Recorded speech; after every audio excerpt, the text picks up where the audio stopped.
Okay, good afternoon, folks. There's still quite a few people that are going to roll in, I think, but we'll get started through the kind of hygiene factors and introductory slides and give people a chance to get here. So I'll just thank you all for coming. First of all, thanks for the interest. Thanks to the team at VETAR for the opportunity to talk today, the Digital Learning Day. I'm sure a few of you will have joined some of the other sessions as well, myself included. There was a good session this morning from ASQA, which was quite informative, quite well attended. So hopefully we can meet the mark there and continue on the same trajectory and give you guys all some value for coming along. So thanks for coming along. In terms of etiquette for the meeting, I'll try and keep everyone muted as they come in. But yeah, if you could keep your audio off, and it kind of just stops that background noise that we can't control. If you've got any questions or anything you want answering as we go, or any points you want to raise, please use the chat window. Understand I'm facilitating this session myself, so I might not be super responsive on that or pick that up as soon as it arrives, but I'll try and answer those questions as we go along. We're going to do a few polls as well throughout the session, so please get involved in the questions and answers. Please raise points or dig into the conversation or contribute to the conversation through chat, and we'll see how we go. Just a quick introduction on myself. My name's Rob Bright. I'm the founder and managing director of a company called Cloud Assess. We're a training and assessment platform based in Australia, working for the Australian vet sector. Like many of you that are probably in the audience have got your own RTOs. I used to have my own RTO back in 2012 or so, 2011 it might have been. And we created Cloud Assess out of our own need, kind of recognizing that there wasn't really a solution that fulfilled our requirements. So we just made something for ourselves, and after showing it to different people in the industry, it was quite clear that there was a lot of interest and energy and excitement around what we were doing. And as the resources industry went into decline back then, and we were an RTO set up to facilitate supporting that sector, we decided to go all out and focus on Cloud Assess, which has proven to be a good decision. So that's good. In terms of what we're going to go through today, yeah, as it said on the spec, I need an LMS. I think we need an LMS, but there's different solutions out there to fulfill different requirements.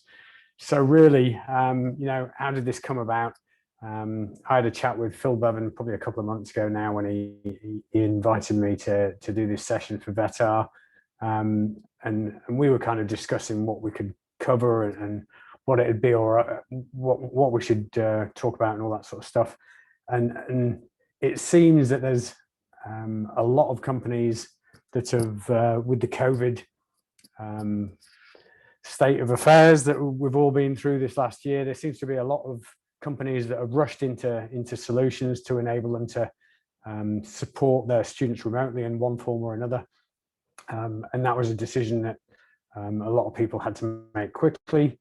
But it seems, you know, in that impetus and that rush to do that, then although companies may not have had the time to fully understand the requirements, they're certainly getting to grips with what works, what doesn't, and what their requirements are now moving forward. So I think there's a lot of people that are kind of realizing that this is a space with a lot of potential. They're probably going to stick with the process in some regard, and connecting with their students on a remote basis, but they've kind of recognized there's potentially more value to get out of different solutions that are out there.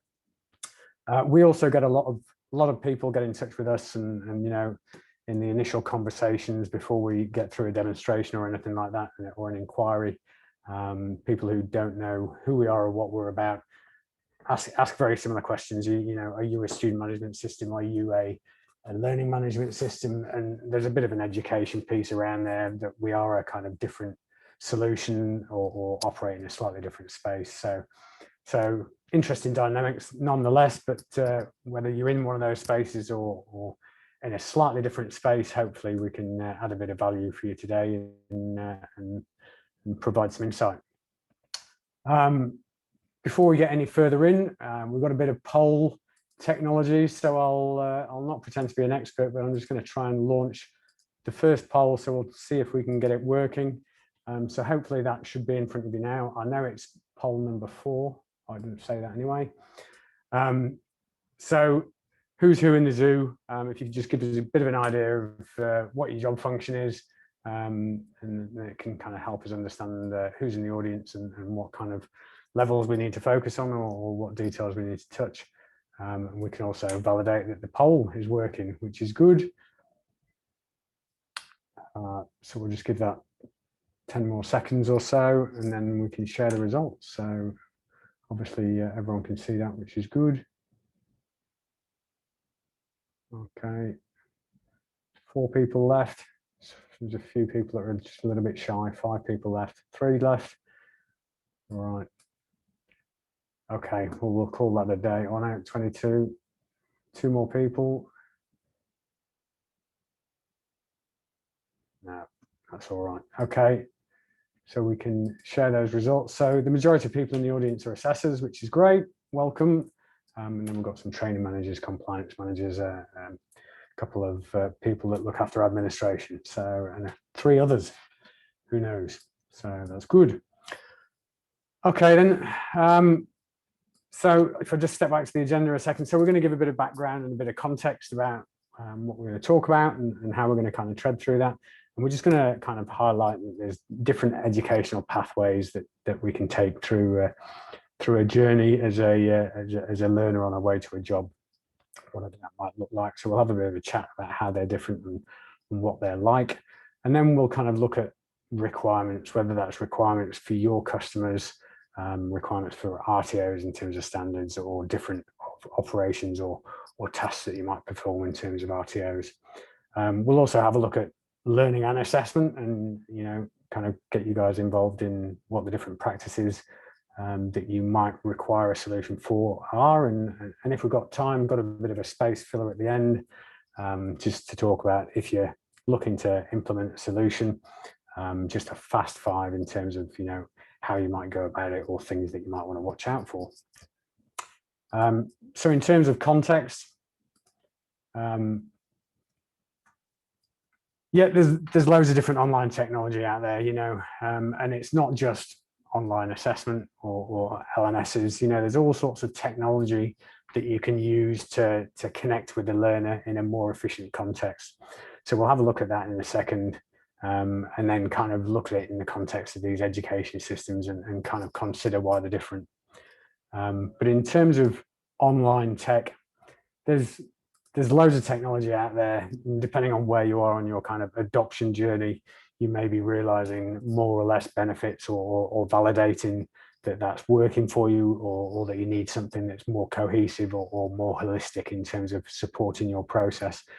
But at the very basic level, at the bottom of the staircase, if you like, you may be using just email, just to avoid a piece of paper being moved around, and just have some traceability and some trackability through a process.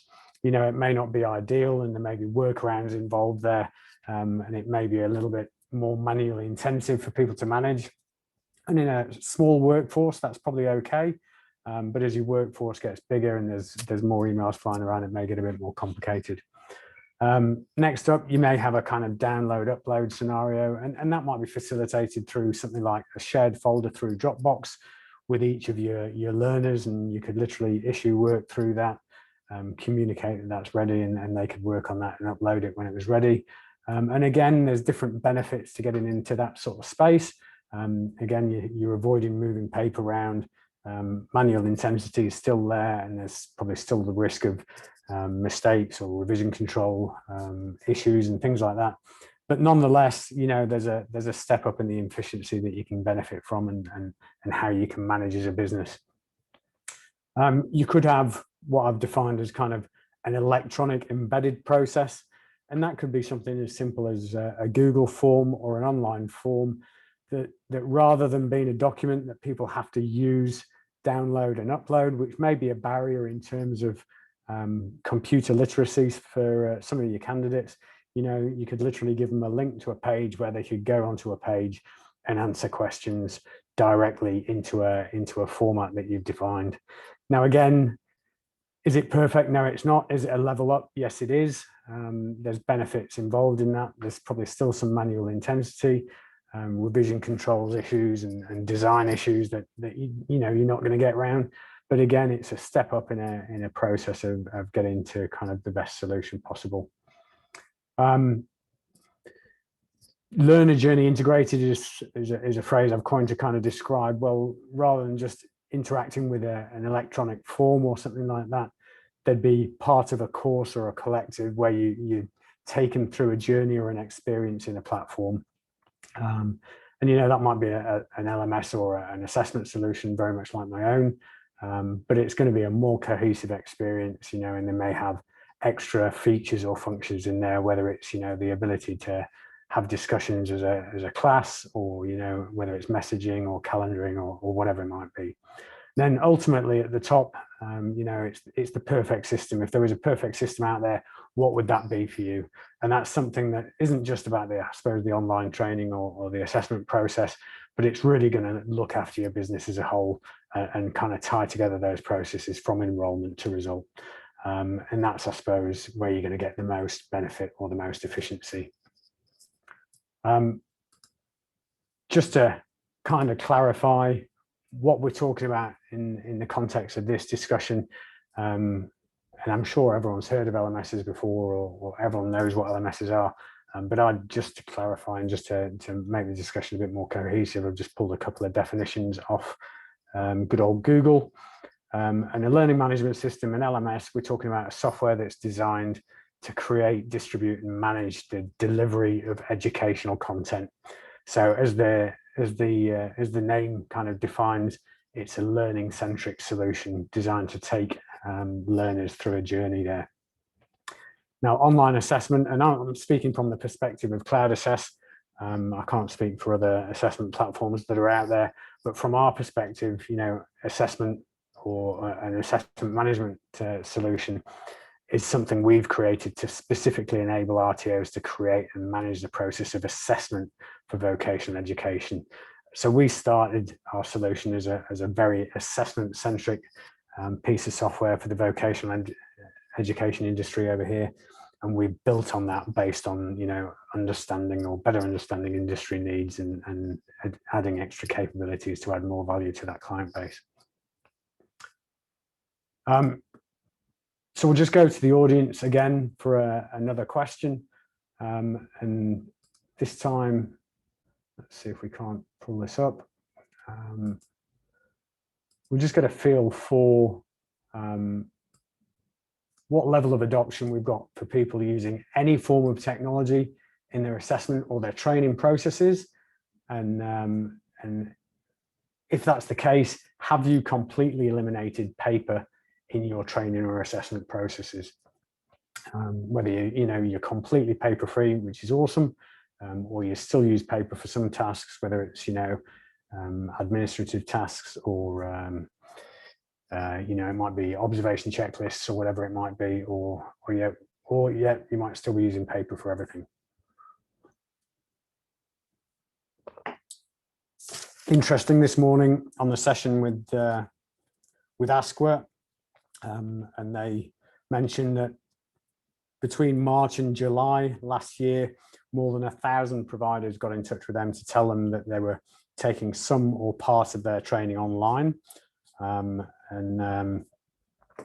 in 2017, that number was only 13% that were using online in a learning context. And then in the quiz we had today in the ASQA session, there was 43% that were using online delivery directly. So it's a massive shift in the last year in terms of online delivery, which is obviously reshaping the industry and where things are going. Quite interesting nonetheless, and it's quite good to see that obviously ASQA are recognizing that it's very much an unfounded and an untrodden path that we're going through, and they seem very supportive around some of the different challenges that RTOs are facing, but we can touch on that again shortly. Okay, so we'll just share the results here. So 82% of the attendees today that answered that have got some form of technology in their training or assessment process, which isn't a great surprise. I did a session a few months ago for another provider, and that came up as 96% that were using some sort of technology. But yet only 40% are completely paper-free.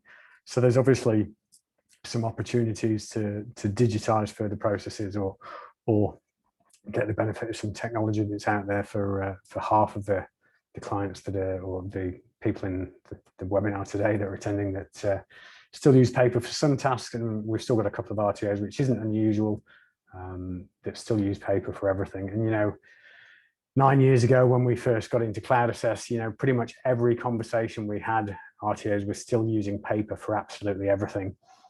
So in 9 years, that's quite a significant shift in terms of, you know, the way that the industry is going and the solutions and technology that are available to facilitate that. But there's still, you know, a significant volume of RTOs out there that are still using paper for whatever reason.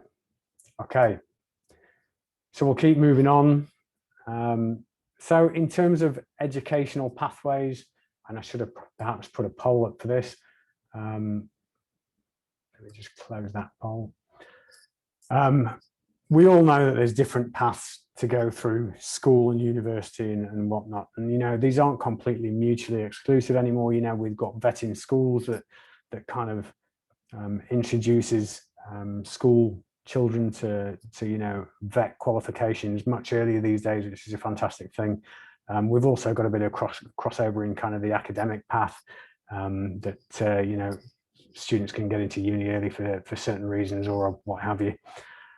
We've also got a bit of crossover between vocational paths and academia now, where, you know, universities pretty typically have an RTO or conduct some sort of vocational education, and there's qualifications that universities typically deliver, such as, you know, nursing and what have you, that are strongly vocational kind of qualifications under the AQF, but they're still delivered in an academic institution. And, you know, they all lead to kind of different jobs. And again, they're not completely exclusive. You know, these different jobs, you may have taken a vocational path to get there, or you may have taken an academic path. It's just different paths for different people. And people are different. You know, it's, I've had the fortune to be involved in quite a few industries and roles where I've worked with a very diverse range of people, and I used to be quite idealistic and kind of think, well, everyone's the same, and it's all the opportunities and the environment that you get that kind of shapes, you know, your preferences and stuff like that. But there's some preferences that we're just born with, and we're either naturally comfortable with different styles of learning or different styles of, you know, getting to grips with things. And as a function of that, we've got these different paths. And ultimately, that just means we've got different users with different preferences. And down these different paths as well, we've got very different legislation and very different regulation. You know, the vocational industry, as we know, is very heavily regulated, and there's a very strong focus on quality and rigor around our assessment practices and all those sorts of things. Academia is kind of legislated and governed in a very different way. But ultimately, they're fulfilling different needs. So really, it stands to reason, really, that, you know, those different needs have got kind of different solutions that kind of naturally fit them. All right, a bit more information, and this is by no means a definitive study, and it's just something, you know, I've put together relatively quickly. There's a couple of sources for information on the bottom there where I got some of the measures and some of the information from, which you might want to have a look at. There's a Good Universities Guide that had some information on vocational versus higher education, which is a pretty short read. Well, there's also a bit of a government report contrasting higher education and vocational education, which I thought was quite good. Some very interesting numbers there. But those of you who come through an academic path, you'll know, you know, the context of learning and the kind of learning preference and the learning methods adopted in that space are kind of very different, you know. And I suppose this is an environment where a learning management system is very strong, You know, if you've been through university recently, you might have used a system like Blackboard or something like that. You know, all the lectures will be shared through there. You know, all the knowledge or the documentation will be shared through there. Fantastic solutions, really powerful solutions for, you know, engaging, messaging with the learners in those sorts of demographics. And really, academia is more focused on the transfer of knowledge, managing that learning, you know, and enabling those learners or students to demonstrate the retention of that knowledge or the application of theory or concepts in a critical context. You know, something I found quite interesting is 71% of full-time students in university. And that's a stark contrast to the vet industry, where, you know, nearly 90% of people in the vet system are also in full-time work. So it's a very kind of different study mode, I guess, if you like. But we all know and hopefully love the vet industry as well. And it's a very practical and kind of hands-on learning space, very much focused on the job. And, you know, people have got to have real access to an ability to practice skills learned and apply them in a hands-on context.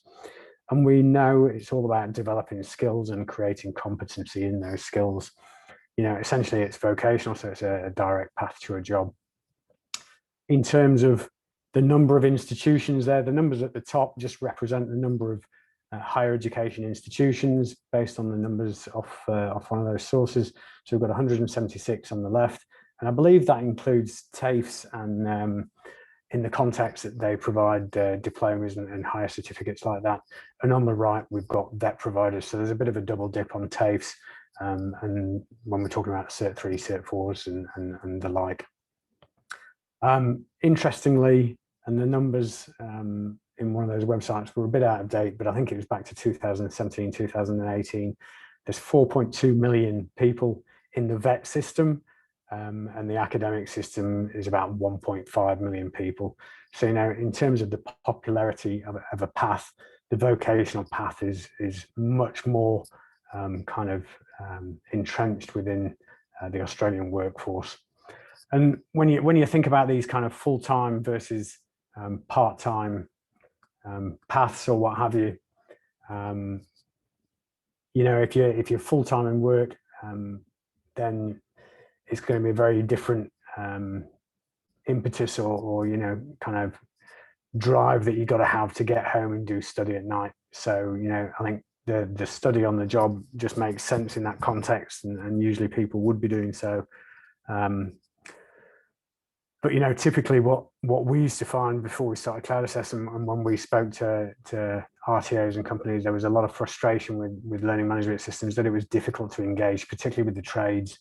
You know, a construction worker that had been working, you know, 10 hours on site back then, didn't have access to a computer at home. Smartphones weren't smart. You know, you weren't going to get those workers to come home and work on a computer to go through modules. You know, it's the on-the-job model that is really what the vocational system is built on. But now with changes in the technology that's available, there's a kind of significant shift really in terms of the fact that now a worker that traditionally wouldn't have had a computer or wouldn't have had access to a computer now carries a computer around in their pocket. And they'll use a computer or a smartphone to interact with friends or share photos with family or do the banking. We don't think of it as a computer, but there's such advances in the interfaces and the technology that's available that without even consciously thinking about it, and the level of intuitiveness of these softwares is such that you know, these systems can give access to these sort of demographics a different experience, and one that isn't as intimidating or as arduous as it was perhaps felt before. So a bit of background, hopefully didn't waffle on too much there. Back in 2016, you know, assessment's always been a hot topic in the vet sector, and you know, as great as learning or learning systems are, there's been significant concern for a good number of years about the quality of assessment and why the quality of assessment is so important. And there was a discussion paper back in 2016, and again, it's available on the link here, that really raised a number of issues and concerns around the ability for RTOs to manage their obligations and the requirements in terms of assessment. And it really raised a platform for discussion and debate and input from everyone in the industry. And as a function of it, came out with a number of recommendations. But essentially, if you go on the ASQA website, and again, the link is on the bottom of the page there, they've done a number of strategic reviews. They've got one in equine programs back in 2015 after a young girl sadly died whilst in the workplace. Early childhood education, aged and community care, security training institutions, and they all came back with very similar findings. There was a significant number of concerns or problems that registered training organisations were having with complying with assessment. So it's not a surprise why it's such a focus in audits, and it's essentially we can often think of assessment as just a process of applying a result onto a submission from a learner, but in a holistic sense, it's so much more than that, and it's so important to RTOs. It's well beyond just the actual conducting of the assessment, but it's the resource development, the industry consultation, the validation, all those extra things. So if you actually step back for a second and look at the requirements purely from the standards perspective, and this is just the standards for RTOs, the 2015 standards for RTOs. If you look in the preface of that document, and again, we've got the link on the bottom of the page there, the purpose of the RTOs through the 8 standards is to give a definitive guide, I guess, to what RTOs must meet to be compliant. And that's not just in terms of the products delivered, but in terms of them ethically operating and fulfilling those obligations. And we all know there's been enough turmoil over the last few years to put the industry in disrepute and kind of tarnish the reputation of all the good, hard-working quality providers out there. But if you start going through that document, and I'm sure you've all been through it in the past, the top 3 of those, the pink circles on the diagram there, the top 3 are part of the first section, well, the second section, technically part 2, but the first section when they go into the actual standards. And that's the section about training and assessment. And those standards, they're built up of, standard 1, where we're talking about training and assessment strategies and practices. Standard 2 is the quality assurance aspect. Standard 3 is the kind of accreditation and certification aspects. But when you look at those standards in contrast to the rest of the legislation, the first one on its own has got 27 clauses, and that's nearly as much as the rest of all of the standards combined. Standards 1, 2, and 3, the top 3 there's 37. Well, one of them is being removed, so there's 36 clauses now, all fall under there. Whereas clauses 4 through 8, the rest of them have got 20 clauses between them.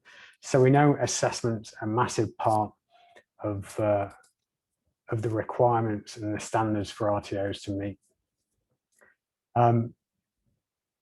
In terms of standard 1, I'm not going to go into it in too much detail, but as you see on the slide, I'll just click over there for you. We're talking about training assessment strategies. There is stuff on volume of learning and the amount of training, qualified assessors, learner support, resources, facilities, package requirements, industry engagement, the actual process of assessment, principles of assessment, rules of evidence, validation, assessor professional development, how we transition across different products. There's absolutely tons of things we need to worry about and we need to focus on. And the quality assurance, we're compliant to the standards, we audit and we monitor everything, we evaluate everything. Less detailed directly about assessment there, but all relating to those assessment functions and requirements that we need to fulfill. Then AQF, certification, credit transfer, yada, yada, yada, all that good stuff. So In terms of those requirements then, you know, the standards have got a huge bias towards how assessment needs to be done and managed. You know, we've got the principles of assessment and the rules of evidence on the page there. And in the middle, we've just got loads of different, I guess, features that our solution can provide in that space. But any LMS or assessment platform that you're looking to fulfill your obligations for competency-based assessment, you know, you need to be ticking off all these boxes and checks and balances to make sure that you're getting a solution that's fit for purpose. You know, essentially, there's no principles of learning or rules of training, unfortunately, but perhaps that'd help if there were. Kerry Buttery, actually, who's a well-regarded RTO consultant, she was just saying in a webinar she did the other week, and she was talking about systems that RTOs use typically, you know, whether it's CRM, student management systems, and all sorts of stuff. And she quite rightly raised the point, and we see this quite often, you know, people will jump into a generic LMS and hope that the assessment functionality is there. And typically, if it's a generic LMS that's perhaps designed for K-12 or designed for these kind of academic paths, then it may not give the consideration that's required to the demographics or the learner experience or the assessment rigor that you would require in this space. So as she quite rightly said, you know, if you're going to use an LMS for assessment, you know, it needs to be able to satisfy the requirements of competency-based kind of assessment. You know, not just quizzes and assignments, but you need to be able to assess knowledge and skills kind of in an integrated practical application. In terms of RTOs, jobs that need to be done, and you know, this is kind of a very simple summary of the different functions or processes that an RTO may adopt. I'm not sure if you can see my pointer there, but you know, we've got sales coming in or potential customers coming in, and we're trying to attract them through marketing practices, and they all fall under the banner of compliance. You know, we've got this compliance box that's surrounding a great amount of what we do, and we're trying to attract people in the right way, you know, aligned to our marketing obligations. We've got enrollment practices that we've got to do in very specific ways, gathering the right information, making sure learners are aware of their rights of appeal or refund policies or all those good sorts of things to protect the learners. You know, then we've got resources, whether it's training resources, learning resources, or it might be personnel resources or literally facilities that need to be in place and available to facilitate the right experience and the right outcomes for the learner. We've got training or learning processes, and we can do those in a number of different ways. And then we've got assessment processes that are probably more regimented and a bit more defined, that we might fulfill all of those obligations with a learning management system or an assessment system. We've also got the requirement to award results and report those, and that probably connects to your student management system in some sort of way. We also have, just outside of this, I guess, business functions that you know, aren't necessarily part of our compliance, but it's part of the business, hence why we put it up there. But we've got things like, you know, HR or accounting or what have you that you know, are necessary evils, but it's all part of running a business. Essentially, you know, although we've got options around how we do the learning and how we manage learning in an RTO, it all comes down to the same point, or has done from my perspective. There's no such thing as an RTO that doesn't do assessment. All RTOs need to do assessment, and although it's a broad topic and it involves the resource design and industry consultation and all these different things,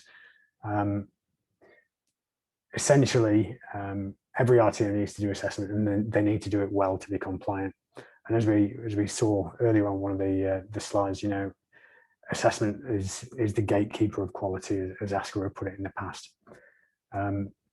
Just today in the session from ASQA, you know, although there's been a big shift to online delivery and online learning, and that's been a must in terms of the technology that's out there, it was still made very clear that, you know, the unit requirements are still the unit requirements, and if we've got practical assessments, they need to still be done in a practical context. And that's a challenge or a risk that they're you know, worried about essentially, and that they're looking to monitor and get out there. And I've got a link, I think it's on the next page anyway, but I'll just drop it in the chat. But it's quite interesting nonetheless about how they're kind of focused on some of the things that have occurred as a function of COVID, what they're doing, what they consider the risks, and how they're managing that. So practical assessment, there's no excuse here. We still need to deliver to the assessment requirements and fulfill those requirements, and continue to maintain the quality, I guess, of the assessment or the vocational system as we know it. So next poll we've got here. So hopefully everyone's still awake and listening. Not getting much banter on the chat, so hopefully everyone's still pretty engaged. But in terms of learning and training modes, you know, and again, a quote from ASQA today, you know, learners still, whatever your learning mode, learners still need to be able to learn and practice competency requirements. So, you know, reading or access to resources is essentially supplementary, but essentially there's no substitute to access to some sort of meaningful task or workplace simulated environment for the majority of quals anyway.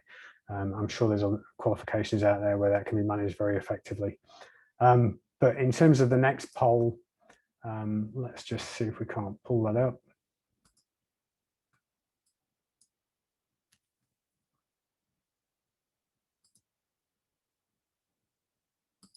Let's have a look at what sort of learning methods are adopted by RTOs or people from RTOs in the audience here. So if you could all wake up a sec and give us some input, and we'll see how. So by all means, select 2 or 3. Thank you, first person in there. So what's the preferred or the most relevant kind of learning or ways that you engage with your learners through their journey, I guess?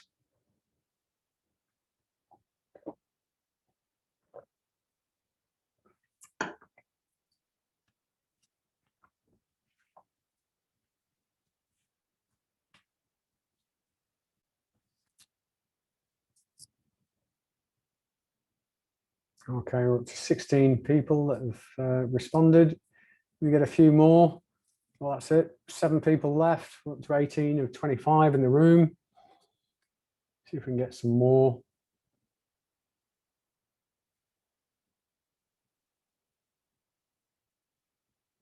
"21 of 25.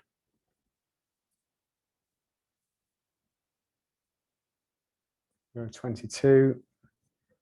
Let's see if we can get 23. Anyone left? 23 or 24 or 25? Maybe they're the 3 others that we mysteriously don't know what they do. Okay, so let's end that poll and share those results. That was quite interesting, I think. So the favorite by far, you know, there's still a strong preference for face-to-face learning, and then not surprisingly, I guess, the virtual classroom at 55%, peer-to-peer or e-learning or self-paced remote learning, only 41%, and on-the-job workplace learning, surprised me a little bit, but I suppose we don't know what qualifications people are putting out there with the attendees we've got, which is probably a function driving that. Authentic tasks or simulations and whatnot, 18%, and research 14%, which again is quite interesting. Okay, so that's good. Let's have a look at the next slide. So we've gone through the poll. So learning modes, I don't know if there's any surprises from people in the audience there. By all means, drop in a comment if you found those results surprising or interesting. Let's have a look. ASQA's online focus. Now, this was really interesting today in their session at 9 o'clock. And again, if you're in the session, please add some comments and let us know what you thought about it. But, you know, they're very supportive or it seems they're very supportive of the times that we're going through at the moment. You know, they did express concerns that there's, in the past, and these are words straight out of their mouth, I guess, in the past, that there was an association with poor quality or exploitation of a pure remote experience. But they quite rightly said, you know, there's technology and experiences out there that are really changing that and really kind of driving great expectations or great outcomes. And they said that there's been some great case studies of how technology has been updated or used in a very positive context through this period, which is great to hear. But yeah, coming strategically, they're going through a strategic review of online learning. And again, we've got a web link there to some guidance in terms of distance learning from ASQA, which is very good. And here's a screenshot that I swiped from their presentation today. So hopefully we won't get clipped for that, because I've referenced them or given credit for it. But there's obviously a lot of change and a big shift in the industry in terms of adoption of this sort of stuff. And there's concern about the rigor or the exposure or problems that could cause. Based on the discussion today, there's a very big focus on student support. You know, there's students that may have otherwise never been exposed to any sort of technology like this before. So really, they felt that there should be a bigger focus on student support, taking them through these experiences. And really the objectives of the review is to understand the opportunity that this represents for the industry, which I think is a good way of putting it, and also make sure there's the same focus and emphasis on quality. And you know, there's not any deterioration or lack of outcomes as a function of the practices that are now required. We'll just step forward now and do another poll, and we'll say, we'll ask the audience, what sort of, let's see, stop sharing that one, excuse me, can't multitask. Assessment methods. So what sort of assessment methods and methods of evidence collection are facilitated or adopted by your RTO? You know, knowledge assessments and practicals will probably be the most common, I'm sure, here. But, you know, are we using evidence portfolios? Are we using logbooks? Are we doing supervisor reports, third-party reports? You know, are we doing recognition of prior learning? And I think, again, for the audience, it'll be interesting to see the diversity and the range of different methods that are being used there. So we're up to 10 of 26, 11, 13, that's great. And just check them all the ones that apply, that's great.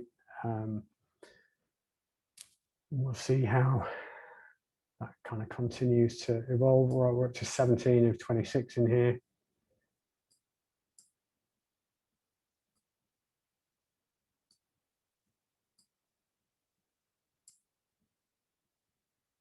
All right, up to 20 people. Anyone else care to share their methods with us?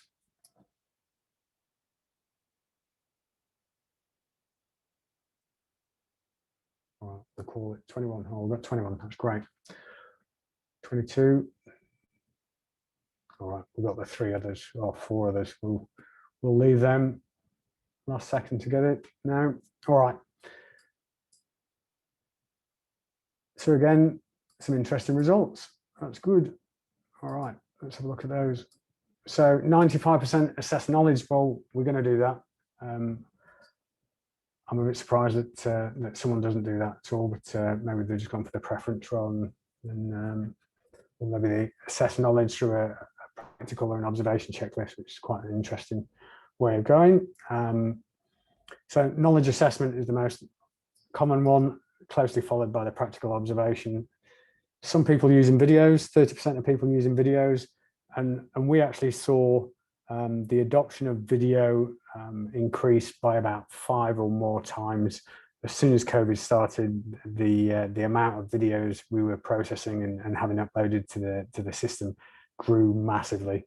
So that's obviously been a kind of go-to solution for the practical assessments over the last year or so. but we're still seeing, now that's been adopted, I think people have got into a space where they are comfortable with that technology and feel reliable and that they can depend on that technology. It's obviously working for them. That's good. Evidence portfolios, training record books, third-party reports, or third-part reports, my apologies there. Third-party or supervisor reports. We know it's supplementary evidence, but nonetheless, it's still pretty common industry practice, and it helps reinforce that things are being done right, and we're kind of aligned with the rules of evidence, etc. And RPL, I guess it's still the same form of assessment. It's still knowledge or practical assessment or an evidence portfolio. So that's good. Again, thank you. So we've done the poll. But as I said before, or I've said throughout the webinar, assessment is more than just the aspect of conducting the assessment and gathering resources or responses, should I say, and marking that.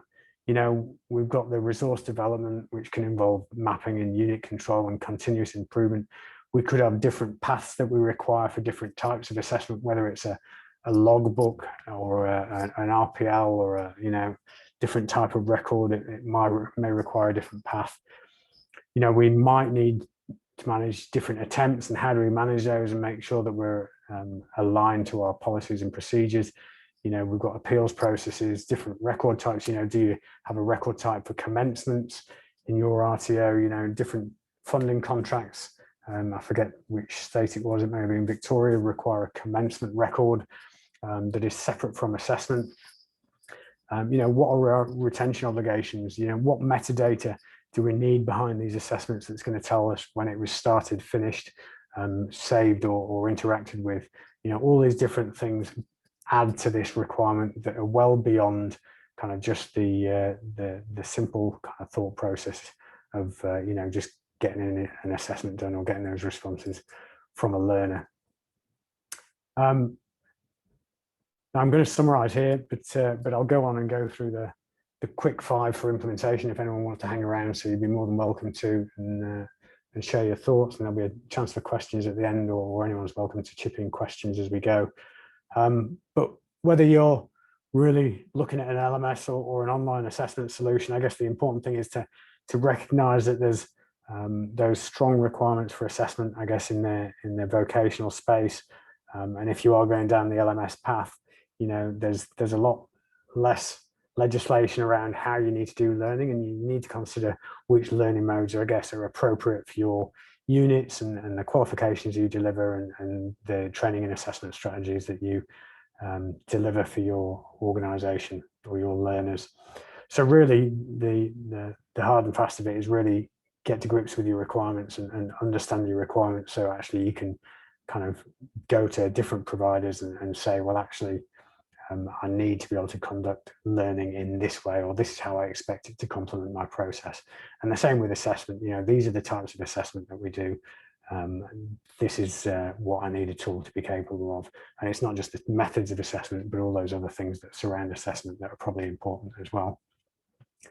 There's a lot of different providers out there. So essentially evaluate your options really carefully. It's a long-term decision going with any learning management system. It's not something you want to chop and change every 10 minutes. So really evaluate your options carefully, understand those requirements, and hopefully it's something that you get right the first time and end up with the best outcome you could possibly get, which is a strong fit for purpose solution that's really going to help drive your business more effectively. I'll just go on to the implementation Fast 5. Really, we throw this together in, I've got a question. Tim Newman, all right, we've got a direct message there. All right, Tim, we'll get back to you on that. Thank you. I'll get back to you. Implementation Fast 5, and really I chuck this on the end of webinars just in case I need to fill a bit of time. So we've got 10 minutes here. So if anyone's got any questions as we go, I'll try and get those as we go and catch those. But number one, know your requirements. Work out what you actually need a solution to do. Don't get led by the solution. Have your requirements listed out and know what methods of assessment you want, what methods of learning are going to work for you, what your demographics are, what their technology adoption and capabilities are like, all these different things. Work out which solutions can deliver to those. Get a trial and really, work the trial through its paces. If you need a longer trial, ask for a longer trial. It's a long-term decision. Make a plan. The implementations we see fail or come up with bad outcomes are the ones that don't recognize that this is a big change management effort. It's a big transition for a business. So the plan needs to be there, the resources need to be attributed to it, and it needs to be a solid process. And then get it done. That's the easy bit, just do it. The old Nike kind of adage. But in terms of your requirements, there's different methods that you might need to facilitate or cover. You might have different clients that have got different requirements or different ways of working that they need. You could have different scenarios for training, and that might be a function of the level of the qualifications that you're delivering to, or you might be doing short courses, long courses, which are very different environments that you might be or facilities that you might be using. You might be rocking up on a short course, have people that are enrolling on the day going through the course, and you might be giving out devices. You might expect people to bring their own device. What are the different methods and practices that you're going to be adopting there? And outside of those direct interactions with your learners, what are the business needs beyond that, in terms of reporting, integrations to different systems you've got, etc. In terms of validating your options, obviously you've got all those requirements that we've just spoken about. What are the hard and fast requirements? What are the things that you can't live without? What are the things that are going to give you the biggest benefit? If you've recently adopted a solution and you found it's not quite covering all those bases, what are the things that are really frustrating you and your team? Is it flexible, or are you flexible in terms of any of those requirements? And if you're going to compromise on any of those things, what are the compromises that you're prepared to make? And something that we come across quite a lot is, what you know, and people come to us and say, oh yeah, I need to do these different types of assessments. But through the demo process, we'll take people through different features and functions of the system and just highlight, look, there's probably features that you haven't thought of here that you require that are actually going to make your job a lot easier and going to help you run that operation and that business a lot easier. So be open to kind of unknown requirements and kind of be ready to kind of get a longer list put together. In terms of a trial, as I say, it's a long-term decision. Make sure you get it right.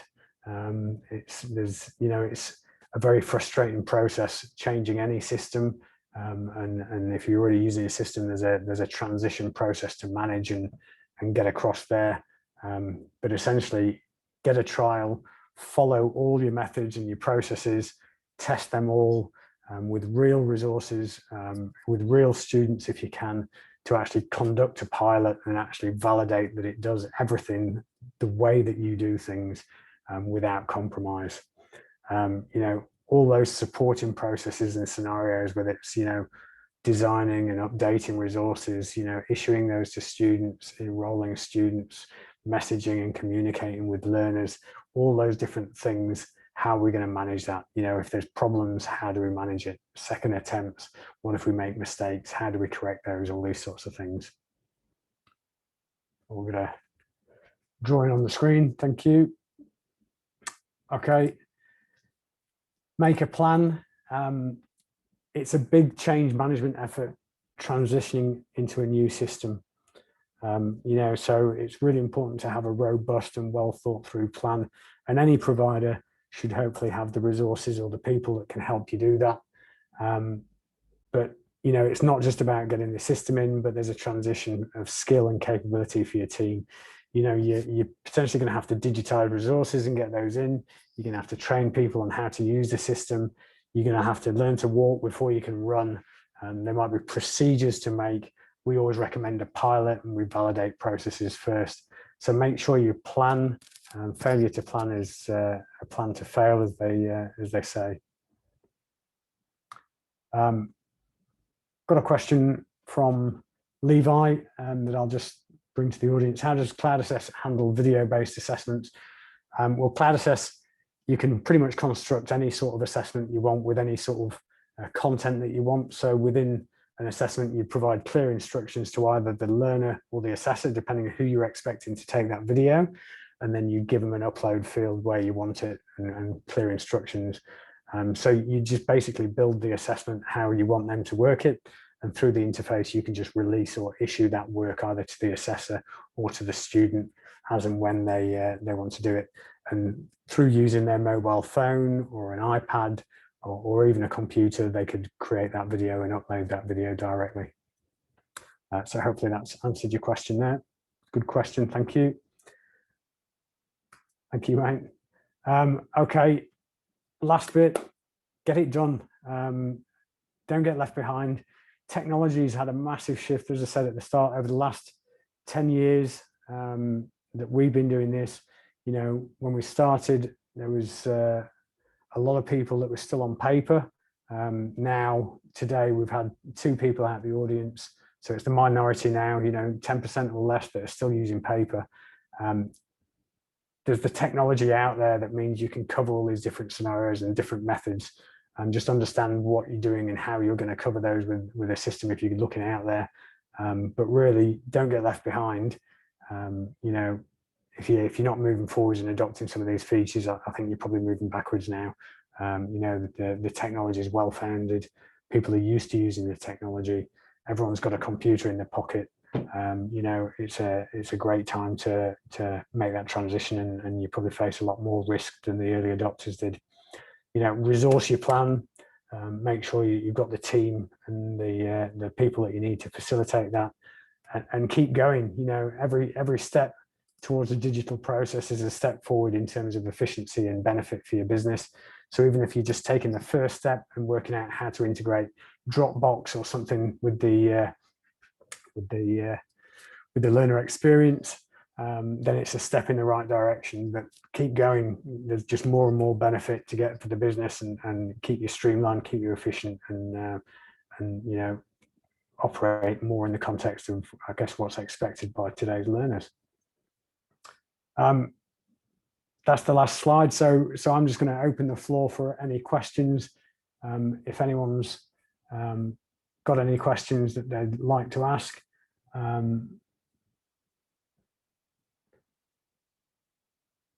If not, I'll thank you for your attendance. There's still 26 people here. I think that includes me. Thank you, Daniela.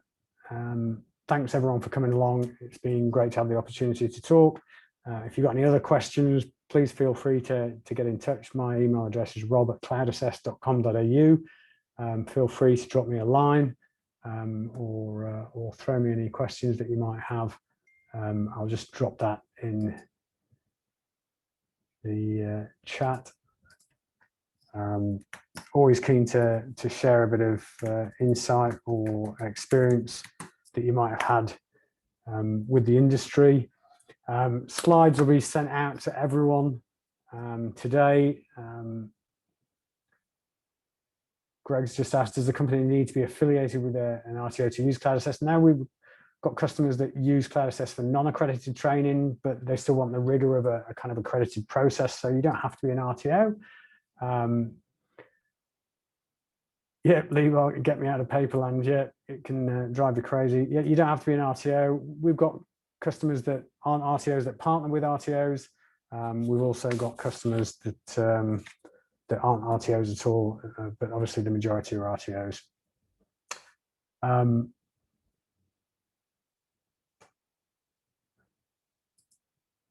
Okay.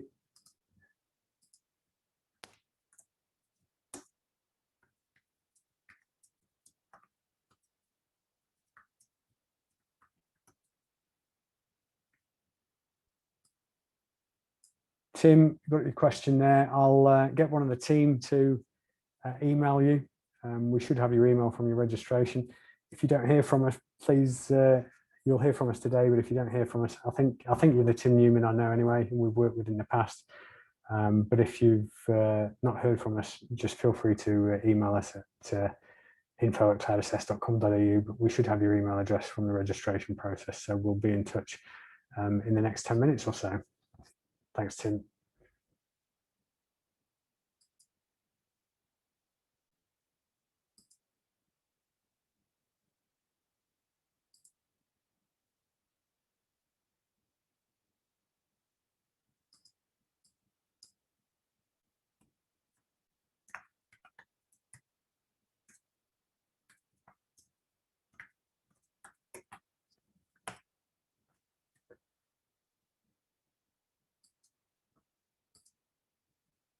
All right. Have a great day, everyone. Thank you.